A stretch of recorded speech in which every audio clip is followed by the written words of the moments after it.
Welcome to Nuggets of Wisdom. I pray you guys are all doing well. I want to take this time to just wish everyone a happy Easter, because I know I'm not going to be able to see you guys till next week, Monday, which will be after Easter. So happy Easter to everyone. I want you guys this week to actually really do some soul searching, some reflection in your mind, spirit, body, and soul. In other words, let's take a journey to the cross with Christ this week, okay? This is a week that many believers, reflects on his life, his death, and his resurrection.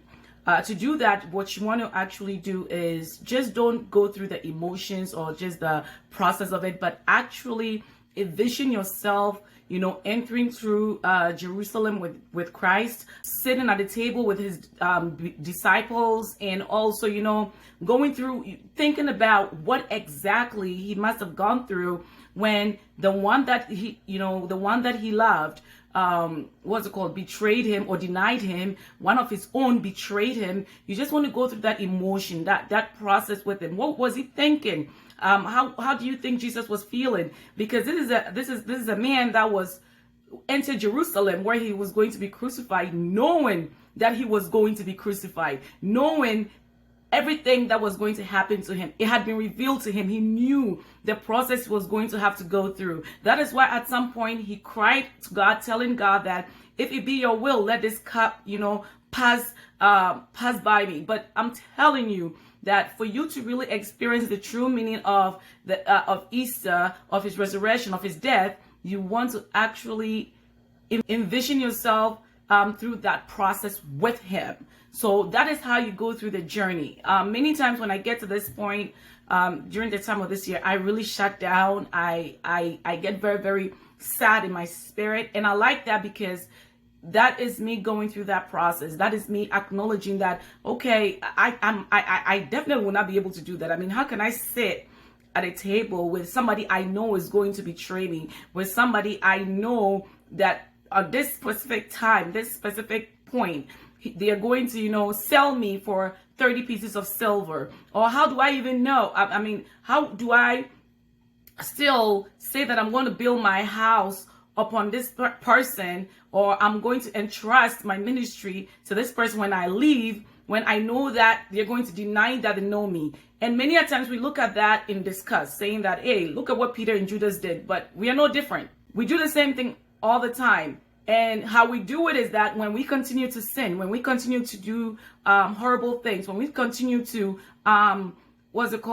commit transgressions and iniquities, we know what we're doing is wrong, yet we continue to do it anyways. That is us knowing Christ, but still, doing the wrongful things that we're doing. It's no different from what Peter did. It's no different from what Judas did. But the difference is that they did it just once, but we continue to do it over and over and over. And as we do it, as we do it, we crucify him all over again. So this time, I want us to really go through that process with him, because I believe that will really help somebody. That will really help somebody in letting go of certain things that besiege them, certain sins that besiege them, certain things that they find hard to let go of. Anytime you say, well, we are not going to do this, we're going to stop fornicating, we're going to stop committing adultery, we're going to stop stealing, we're going to stop speaking lies, we're going to stop gossiping, we're going to stop doing all these kind of things. But then right after the season is over, right after that week, some people, it doesn't even take them a week. Right after the next day, they are back to doing what they do best, which is lie, steal, fornicate, commit adultery, and do all kinds of stuff. What happened to you nailing everything that you were doing before on the cross?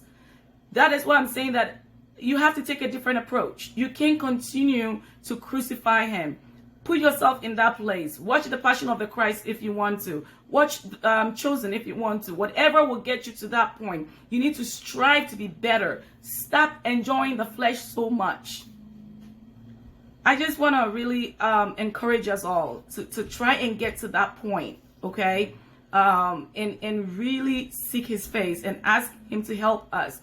Imagine yourself with Christ sitting right there next to you, sitting at the table with Judas and Peter and everybody. You really try and put yourself, was he going through at that time? And whenever I get to that point, I really feel it in my spirit. And it brings me to a point of knowing that, I start acknowledging the things that I have done. It brings me to a point of acknowledging the things that I have done and really seeking forgiveness and working on bettering the things, certain things that I have done. I want to tell you this. This is a time for you to reflect in your mind, in your spirit, and in your body. Know and acknowledge the things that you have done and then work on stopping it. Okay, he says the wages of sin is death. Many of us continue to sin and just do the things that we're doing over and over again. See what he went through for you and I, and try your hardest to stop those things, those fleshy things, the things that his commandments say you should stop. Stop making excuses for it. Stop living in delusions. Don't say that somebody made you do something. Don't say that, oh, this is so hard for me. I'm addicted to this specific sin. I can't stop it. My dear, the Bible says that if your right hand hurts you, cut it off. Cut it off. Stay away from the things that you know will land you in trouble. That you know, if you have friends who steal, I don't think you should be near those kind of people, because they're gonna eventually let you steal. If you know you live in you work at a bank and you like stealing, I don't think you should be working in a bank. I think if anything, you should be working somewhere else, anywhere else other than the bank, because that is going to trigger you to do something wrong. You need to come to a place where you don't just think you are so strong in certain areas and they can overcome everything, and then eventually you fall. I just want you to actually go through the process with him, because I honestly believe that we just live through the moments and we take things for granted, and we like I am saved by grace. By grace, I'm saved by, oh, Father, cover me, let your blood wash me and all that. You say that, and then the next day you go back and do the same things you're doing. At some point, you need to stop. So I hope that you go through this process by envisioning being by himself through every single way, every single day, every single meaning, every single minute. Think about what Christ was going through. I hope this helps somebody in this season. The week has begun for you to really do some self-reflection and soul searching, and actually really for once in your life, stop the things that you're doing, the things that you can't seem to stop, the commandments that you keep breaking, the excuses, the delusions, all those things that you live in. I'm praying that this honestly is something that will help you as you envision yourself with him and pray and ask him to help you. I love you guys so much, and it's just really a hard time for me, because I really go before God. I really do, and I know that the things that I used to do a year ago, the things that I was struggling with a year ago, I'm no longer doing those this year. So I know I'm a work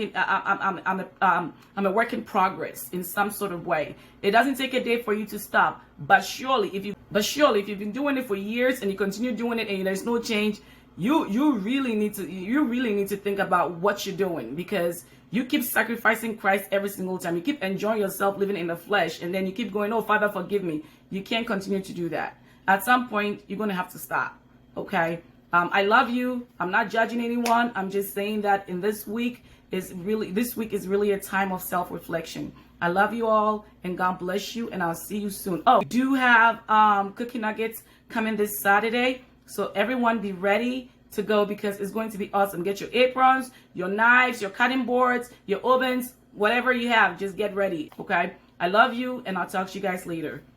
Bye-bye.